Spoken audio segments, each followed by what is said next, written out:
이 시간 좌우에 계신 분들과 인사 나누겠습니다. 오직 주님이 나의 보호자 되십니다. 오직 주님이 우리의 구원자 되십니다. 참으로 많은 사건과 사고가 끊이지 않습니다. 이 혼란스러운 세상 속에서 우리가 살아갈 수 있는 유일한 방법은 오직 주님의 보호하심 속에, 주님의 인도하심 속에 있을 때 우리는 안전할 수 있고 우리는 평안을 누릴 수 있으며 우리는 기쁨으로 주님을 찬양하고 예배할 수 있는 줄로 믿습니다. 오늘도 이 귀한 예배 시간을 통해서 나를 지키시고 나를 보호하시는 그 주님을 만날 수 있고 주님의 보호하심 속에 기쁨으로 감사함으로 예배에 참여할 수 있는, 주님께 귀한 예배를 드릴 수 있는 우리 모두가 되어지게 주의 이름으로 간절히 축원합니다. 우리는 계속해서 사도행전의 말씀을 살펴보고 있죠. 사도행전 3장의 말씀을 보니까 어떠한 사건이 있었습니까? 베드로와 요한이 기도하러 갔다가 성전 미문 앞에서 평생 걸어본 적이 없는 한 안진뱅이를 만나게 됩니다. 그때 베드로가 그를 위하여 기도합니다. 내게 은과 금은 없거니와 내게 있는 이것을 주도니 나사렛 예수 그리스도의 이름으로 일어나 걸으라. 그 놀라운 선포, 그 놀라운 기도를 통하여 평생 걸어본 적이 없는 그 안진뱅이가 두 다리에 힘을 얻어 서게 되고 걷게 되고 뛰게 된 줄로 믿습니다. 그 놀라운 기적으로 말미암아 많은 유대인들이 베드로와 요한을 주목하게 됩니다. 그때 베드로와 요한이 무엇을 증거했습니까? 이 놀라운 기적의 역사, 이 놀라운 치유의 역사는 오직 그리스도 예수의 능력임을 분명히 증거하게 되죠. 우리의 구원은, 우리의 회복은, 우리의 고침받음은 오직 그리스도 예수 안에 있음을 온 세상에 많은 이들에게 증거하게 됩니다. 그리고 그 결과가 무엇이었죠?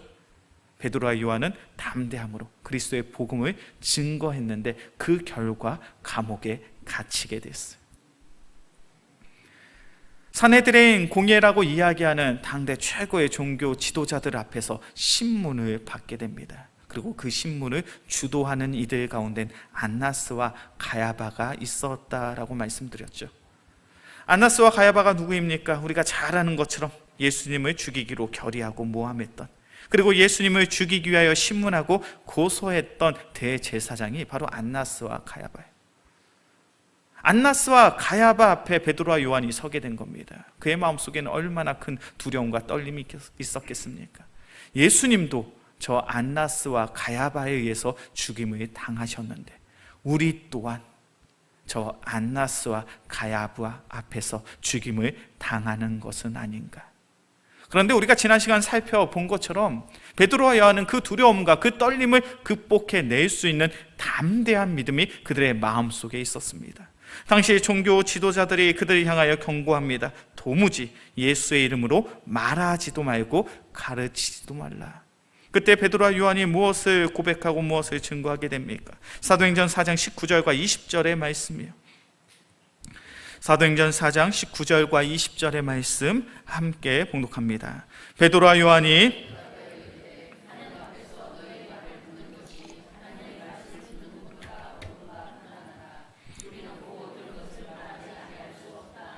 아멘. 사도행전 4장 19절과 20절의 말씀을 보면 베드로와 요한은 안나스와 가야바, 당시 종교 지도자들 앞에서 담대함을 가지고 이야기합니다. 너희가 한번 생각해봐라. 하나님의 말씀을 듣는 것, 그리고 너희의 말을 듣는 것, 어느 것이 옳은가 너희가 판단해 보라는 거예요. 아무리 사람이 대단해도, 아무리 사람의 권세가 대단하다 하여도 우리가 하나님의 말을 듣는 것이 세상의 말을 듣는 것보다 어찌 중할 수 있느냐. 그렇게 우리는 내가 보고 내가 들은 것, 그것을 반드시 증거하겠노라. 베드로와 요한은 담대함을 가지고 오직 우리의 구원 되시는 예수 그리스도를 증거하게 됩니다. 그리고 결국 종교 지도자들은 그 어떠한 죄목도 찾지 못하고 베드로와 요한을 풀어주게 되죠. 오늘의 본문의 말씀은 바로 그 이후의 이야기를 다루고 있습니다. 사도행전 4장 23절과 24절의 말씀이죠. 사도행전 4장 23절과 24절의 말씀 함께 봉독합니다. 사도들이 노임에 그 동료에게 가서 제사장들과 장로들의 말을 다 알리니 그들이 듣고 한 마음으로 하나님께 소리를 높여 이르되 대주제여 천지와 바다와 그 가운데 만물을 지은 이시오. 감옥에서 풀려난 베드로와 요한은 자신들의 동료를 찾아갑니다. 특별히 오늘 본문에서 말씀하고 있는 이 동료가 누구인지는 우리는 잘 알고 있죠. 바로 예수님과 함께 했던 예수님의 제자들, 그리고 마가의 다락방에서 오순절 성령의 충만함의 은혜를 누렸던 120여 명의 성도들이 있는 그 곳으로 베드로와 요한이 간 거예요. 그리고 본인들이 겪었던 그 이야기를 전하고 있습니다. 우리가 얼마나 놀라운 기적을 행했는지, 그리고 그 기적으로 말미암아 우리가 감옥에 투옥되었고 안나스와 가야바가 우리를 신문했음에도 불구하고 내가 얼마나 담대함으로 그리스도의 복음을 증거했는지, 그 모든 소식을, 그 모든 이야기들을 지금 믿음의 동역자들에게 전하게 된 거예요. 믿음의 동역자들은 베드로와 요한의 그 이야기를 전해 들었습니다. 그리고 그들은 함께 무엇을 하게 되었습니까? 오늘 본문의 말씀 24절의 말씀을 보니까 그들은 함께 한 마음으로 무엇을 했다고요? 한 마음으로 하나님께 소리를 높여 이르되. 그들이 한 마음으로 무엇을 한 겁니까? 함께 하나님께 기도를 하고 있어요. 우리가 오늘 본문의 말씀을 통해서 분명히 기억해야 될 그 한 가지가 있습니다. 그것은 바로 우리는 우리의 기도를 나의 문제를 해결하는 그 수단이나 그 방법으로 생각해서는 안 된다라는 거예요. 우리가 신앙생활을 하면서 가장 많이 듣는 이야기가 있죠. 말씀을 읽어야 됩니다. 그리고 기도해야 됩니다. 우리가 신앙생활을 하면서 말씀의 중요성, 기도의 중요성은 매일마다 우리가 듣는 그런 가르침이에요. 그리고 우리 또한 신앙생활을 하면서 기도하는 삶을 살아가고 있습니다. 그런데 중요한 것은 언제 기도하십니까? 우리는 분명 기도하는 신앙생활을 하고 있는데 언제 어떠한 순간에 기도하시냐는 거예요. 우리가 가장 많이 기도할 때는 그럴 때인 것 같아요. 내가 갑자기 병에 걸렸을 때, 나의 삶 속에 갑자기 내가 해결할 수 없는 어려운 문제들이 생겼을 때.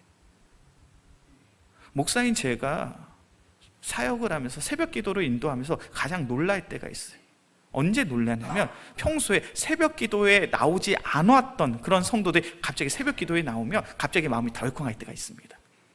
왜 그럴까요? 왜 그럴까요? 저 성도님, 저 집사님 무슨 일 생긴 거 아니야? 갑자기 기도하는데 눈물을 막 흘리셔요. 그럼 그때 마음은 더 덜컹해요.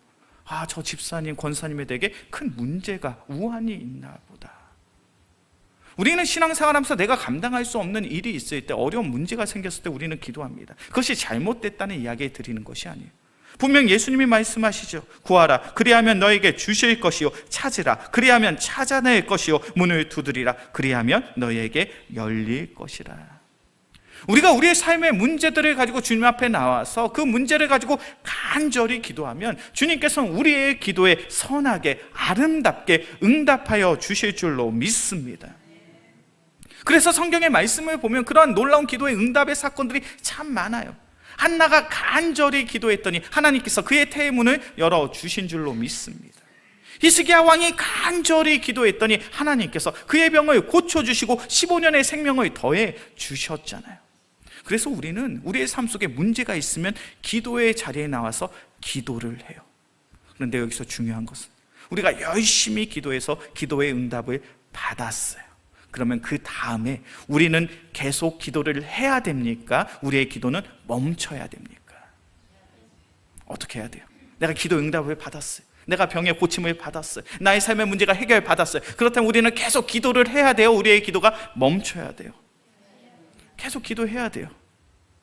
우리 성도님 지금 해야 된다고 대답하셨습니다. 근데 정말 그렇게 하고 계십니까? 정말 하고 계셔요?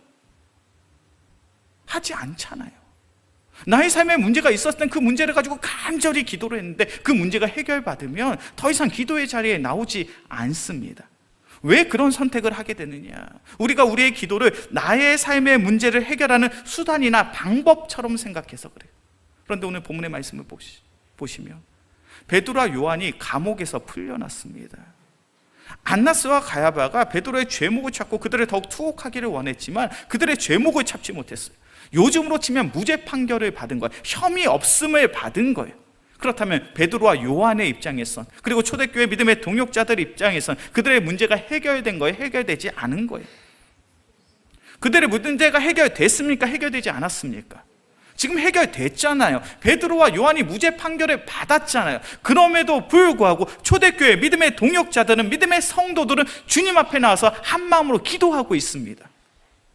그들은 무엇을 고백하고 있습니까? 나의 기도는 우리의 삶의 문제를 해결하는 그러한 과정이요 수단이 아니라, 우리의 기도는 하나님의 뜻을 구하는, 하나님의 뜻을 찾아내는 나의 신앙의 과정이라는 거예요. 신앙의 삶이라는 거예요. 우리 영광교회 귀한 성도님들, 우리의 기도가 하나님과의 그 귀한 연결점을 찾아낼 수 있는, 우리가 하나님 앞에서의 그 신앙의 정체성을 세워 나갈 수 있는 귀한 신앙의 연결점이 되어지길 주의 이름으로 간절히 축원합니다. 이것이 우리가 마땅히 가져야 될 신앙의 모습이에요.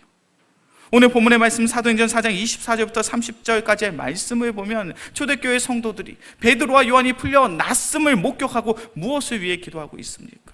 먼저 24절의 말씀을 보니까 무엇을 놓고 기도합니까? 대주제여 천지와 바다와 그 가운데 만물을 지은 이시오. 그들은 먼저 하나님이 누구인지 분명히 고백하고 있죠. 특별히 24절의 말씀을 보니까 초대교회 성도들이 고백하고 있는 하나님은 어떠한 하나님이십니까?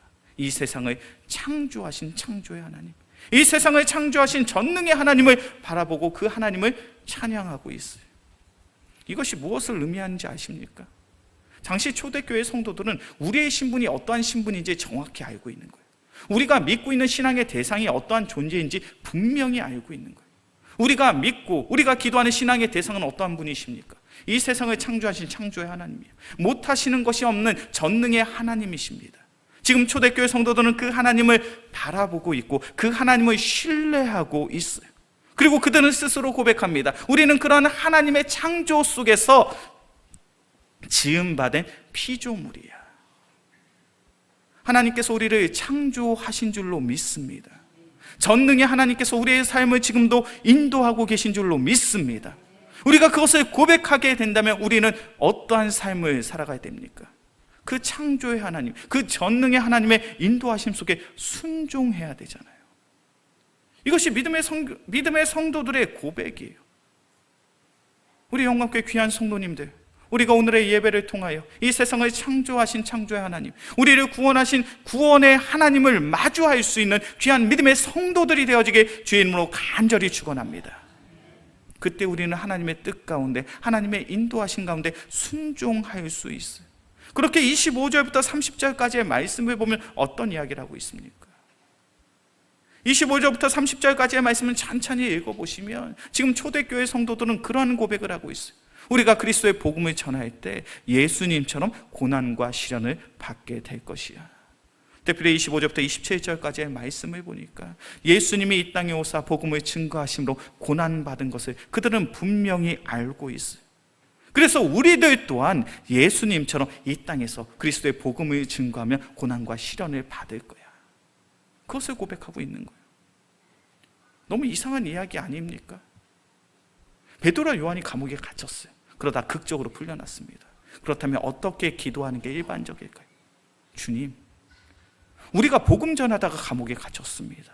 그러니 이제부터는 주님께서 우리를 눈동자처럼 지켜주셔서 우리가 복음을 전할 때 그 어떠한 어려움도, 그 어떠한 고난도 겪지 않게 하여 주옵소서. 그렇게 기도하는 게 일반적이지 않아요? 내가 어떠한 병에 걸렸어요. 그렇다면 어떻게 기도하시겠습니까? 주님, 내가 이런 질병에, 악한 질병에 걸렸네요. 다시는 이러한 악한 질병 걸리지 않게 해주세요. 우리는 이렇게 기도하잖아요. 내가 사랑하는 가족들 가운데 누가 교통사고가 났습니다. 그럼 어떻게 기도하십니까? 주님, 내가 사랑하는 나의 가족 가운데 누가 교통사고를 당했습니다. 다시는 이런 사건이, 이런 어려움이 우리의 삶 속에 없기를 원합니다. 이렇게 기도하는 것이 일반적이잖아요. 근데 오늘 본문의 말씀을 보셔요. 초대교회 성도들이 그렇게 기도하고 있습니까? 그렇게 기도하지 않아요. 예수님이 복음을 전하기 위하여 고난을 받으신 것처럼 우리 또한 그리스도의 복음을 증거함으로 우리의 삶 속에 고난이 있을 것인데 우리는 그럼에도 불구하고 그 고난과 그 시련을 감내하겠습니다. 우리는 그것을 위하여 이 성에 모인 자들입니다. 그렇게 29절의 말씀을 보니까 우리의 상황이 어떠하든 담대히 하나님의 말씀을 전하게 하여 주옵소서. 지금 초대교회 성도들의 이 기도는 어떠한 기도인지 아십니까? 본인의 신앙의 정체성을 분명히 알고 주님께서 내게 허락하신 그 사명 가운데 그 사명자로서의 삶을 살아가기 위한 그러한 기도를 지금 드리고 있는 거예요. 그들의 기도는 어떠한 기도입니까? 하나님과 나와의 그 관계를 깨닫고 있는 거예요. 하나님은 어떤 하나님이신지, 그리고 그 하나님 앞에서 나는 어떠한 존재인지, 그리고 하나님께서 내게 맡기신 그 사명이 무엇인지를 분명히 깨닫고, 주님, 내 상황이 어떠하든 내 환경이 어떠하든 나는 그 사명을 감당하는 자가 되겠습니다. 그것을 고백하고 있는 거예요. 우리 영광교회 귀한 성도님들, 우리의 기도가 그러해야 될 줄로 믿습니다. 나의 기도가 그러해야 될 줄로 믿습니다. 우리가 무엇을 놓고 무엇을 위해서 살아가야 되는가, 그것을 우리의 신앙의 삶을 통하여, 우리의 간절한 기도를 통하여 깨달을 수 있고, 주님께서 내게 맡기신 그 귀한 거룩한 사명을 회복하여서 주님의 부르신 가운데 주님 앞에 쓰임받을 수 있는 우리 모두가 되어지길 주의 이름으로 간절히 축원합니다. 그것이 우리가 기도를 해야 되는 이유와 목적이에요. 우리의 기도는 단순히 내가 살면서, 이 땅에 살면서 어떤 어려움이 있을 때 이 문제를 해결하기 위해서 간구하는 것이 아니라, 우리는 우리의 기도를 통하여 하나님과 우리와의 그 관계를 점검할 수 있어야 되고, 우리가 온전히 하나님을 바르게 바라보고 있는가, 그 하나님을 의지하고 있는가, 그 주님을 사랑하고 있는가, 그리고 그 부르심 속에서 주님께서 맡기신 그 사명을 내가 감당하고 있는가, 그것을 점검할 수 있고 그것을 회복할 수 있고, 그리하여 주님의 부르심 속에 우리 모두가 순종해야 될 줄로 믿습니다. 이것이 얼마나 중요한 신앙의 태도인지 몰라요. 우리 영광교회 귀한 성도님들, 오늘은 우리 교회 절기상 종려 주일입니다. 그리고 한 주간은 고난 주간으로 우리가 지켜요. 그리고 오는 금요일은 성금요 기도회로 모이고요, 그리고 다음 주는 부활 주일로 모입니다. 우리에게 있어서 종려주일, 고난주간, 부활주일이 어떠한 의미가 있습니까? 우리가 오늘도 예배 자리에 나올 수 있는 이유가 어디에 있죠? 그것은 이 땅에 2000년 전에 이 땅에 예수님이 오셔서 나의 죄 때문에 십자가에 달려 죽으심으로 우리 모두가 구원을 받은 줄로 믿습니다. 맞죠? 우리가 오늘도 예배를 드릴 수 있는 이유, 예수님이 십자가에 달려 죽으셨기 때문이에요. 예수님의 피 흘림으로, 예수님의 죽으심으로 말미암아 우리는 모두는 구원을 받아 오늘도 내가 하나님의 자녀라는 그 놀라운 신분을 가지고 이 예배 자리에 나와 예배를 드릴 수 있는 거예요. 우리 영광교회 귀한 성도님들, 그 주님을 바라보고 계십니까? 그 주님을 주목하고 계십니까? 그 주님의 십자가의 은혜를 깊이 묵상하며 예수님의 십자가를 생각할 때마다 나의 마음속에 깊은 감격과 감동이 있으십니까? 그래서 말씀을 읽고 말씀을 묵상하며 기도하면서 주님, 내가 주님을 사랑합니다, 그 고백이 나오십니까? 찬양을 할 때 나를 구원하신 예수님의 은혜로 말미암아 기쁨으로 찬양하고 계십니까? 전도할 때 내가 전도할 수 있음에, 십자가의 은혜로 전도할 수 있음에 감사하고 감격이 있으시냐는 거예요. 언제부터 우리의 마음이 너무나도 냉랭해져 버렸어요? 언제부터인가 우리가 신앙생활 하면서 우리가 보내는 이 절기가 습관적이고 형식적으로 보내는 그러한 절기가 되어 버렸습니다. 십자가의 은혜가 내 마음속에 없어요. 십자가의 감격과 감동이 나의 삶을 움직이지 않습니다.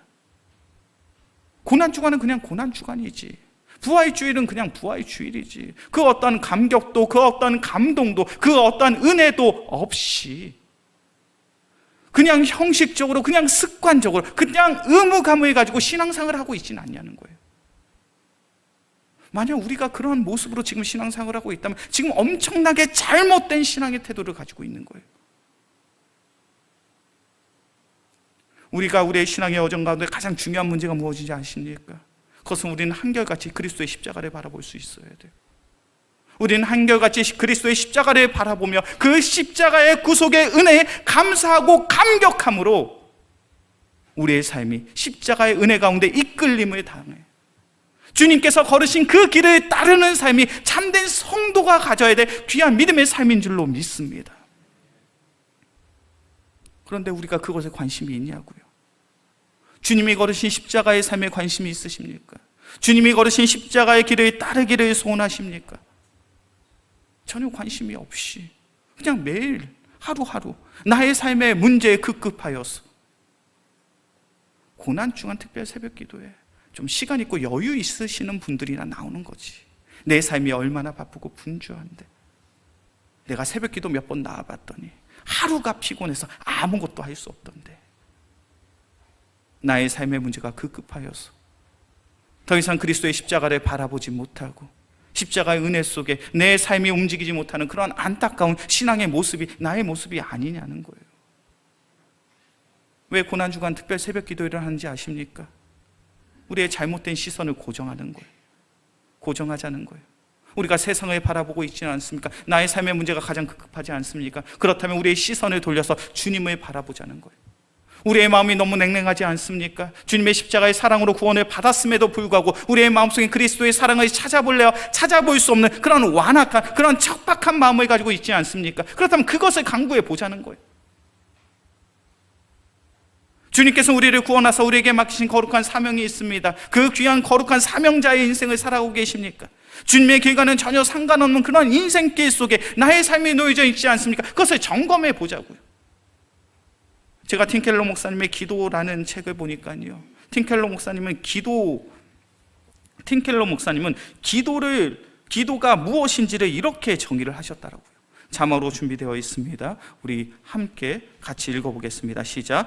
예수 그리스도의 고난을 깊이 묵상함으로써 하나님의 사랑을 체험하게 되고 기도를 통해 그 사랑을 자신의 삶에 적용하게 됩니다. 다음이요.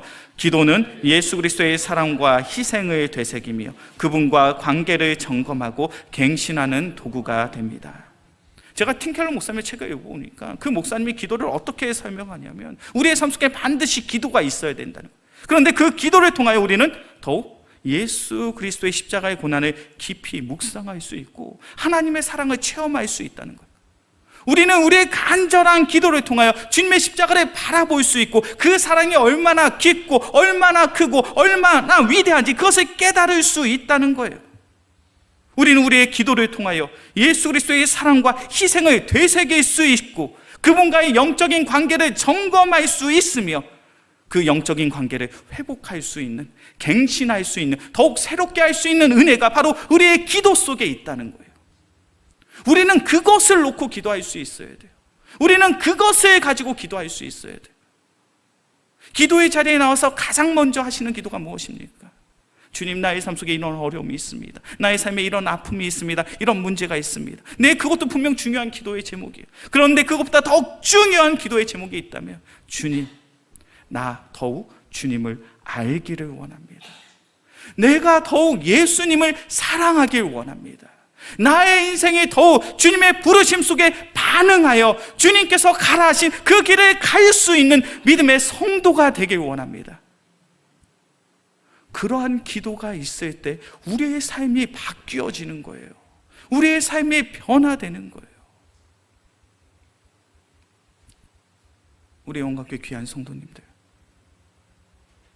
우리의 삶 속에 은혜가 있길 원하시죠? 우리의 삶 속에 사랑이 있길 원하시죠? 우리의 삶 속에 권능이 있길 원하시죠? 그러한 인생을 살기를 원하신다면 우리의 시선은 주님을 바라봐야 되고요, 주님의 사랑에 반응하여서 주님이 가라 하신 그 길을 따를 때 우리는 주님의 은혜를, 주님의 사랑을, 주님의 권능을 경험하게 될 줄로 믿습니다. 이제 말씀을 정리합니다. 기도는요, 나의 문제를 해결하는 수단이고 방법이 아닙니다. 주님이 가라 하신 그 길을 찾아갈 수 있는 방법이 바로 우리의 기도예요. 우리 영광교회 귀한 성도님들, 이제 한 주간, 내일부터 고난주간 특별 새벽 기도회가 시작이 됩니다. 그 기간을 통하여 다른 것을 위해서 기도하는 것이 아니라 우리의 시선, 우리의 마음, 우리의 믿음을 위하여 기도할 수 있는 귀한 믿음의 성도들이 되어지길 주의 이름으로 간절히 축원합니다. 고난주간 특별 새벽기도를 통해서 그것을 놓고 기도하셨으면 좋겠어요. 주님, 내가 더욱 주님을 알기를 원합니다. 더욱 주님을 사랑하길 원합니다. 그래서 내가 주님께서 걸으신 그 길을 따르기를 소망합니다. 그래야 우리의 인생이 주님의 선한 인도하심 속에 주님의 은혜를 누릴 수 있고 주님의 마음을 품고 오직 성령의 권능을 행할 수 있는 우리 모두가 되어지게 주의 이름으로 간절히 축원합니다. 이 시간 오늘의 말씀을 기억하시면서 우리 함께 찬양하고 기도합시다. 찬송가 150장 갈보리 산 위에 함께 찬양하겠습니다.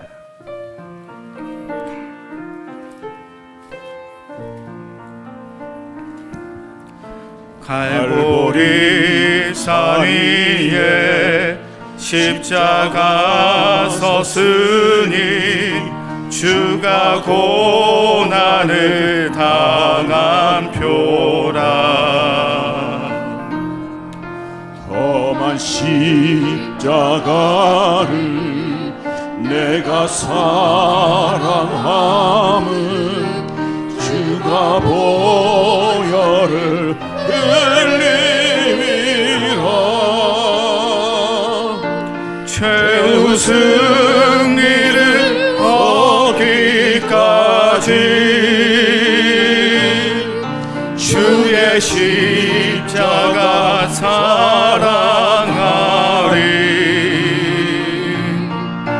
빛나며 율가 받기까지 험한 십자가 두 2절 찬양합니다. 멸시 전대받은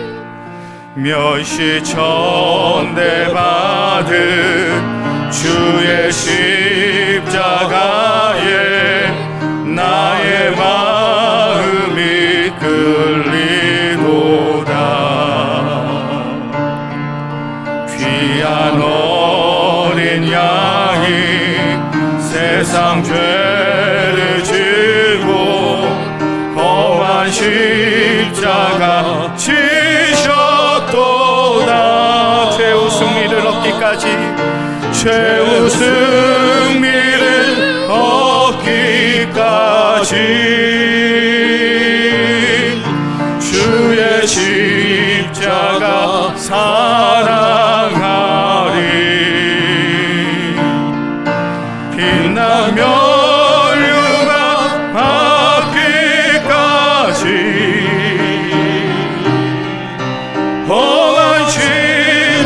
우리 가슴에 손으로 함께 찬양합시다. 최후 승리를 얻기까지 최후 승리를 얻기까지 주의 십자가 사랑하리.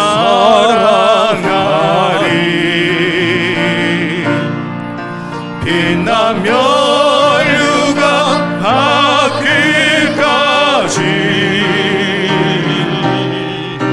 험한 십자가 최후 승리를 얻기까지 최후 승리를 얻기까지 주의 십자가 사랑하리.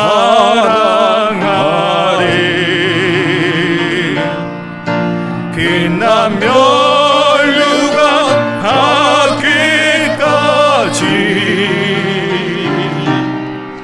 험한 십자가 붙들겠네.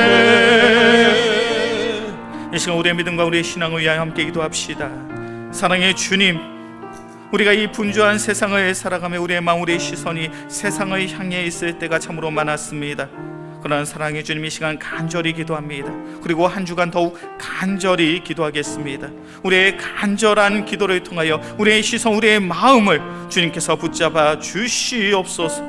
오직 그리스도의 십자가를 주목하며 오직 그리스도의 십자가의 은혜에 감동하여서 오직 십자가를 부여잡고 주님께서 걸으신 그 십자가의 길을 살아갈 수 있는 귀한 믿음의 성도들 되게 하여 주시옵소서. 그래, 우리 영광께 귀한 성도들의 인생이요 삶이 오직 십자가의 은혜 가운데 오직 십자가의 영광을 위하여 살아갈 수 있는 우리 모두가 되게 하여 주시옵소서. 이 시간 주여 한번 부르짖고 간절히 기도하겠습니다. 주여,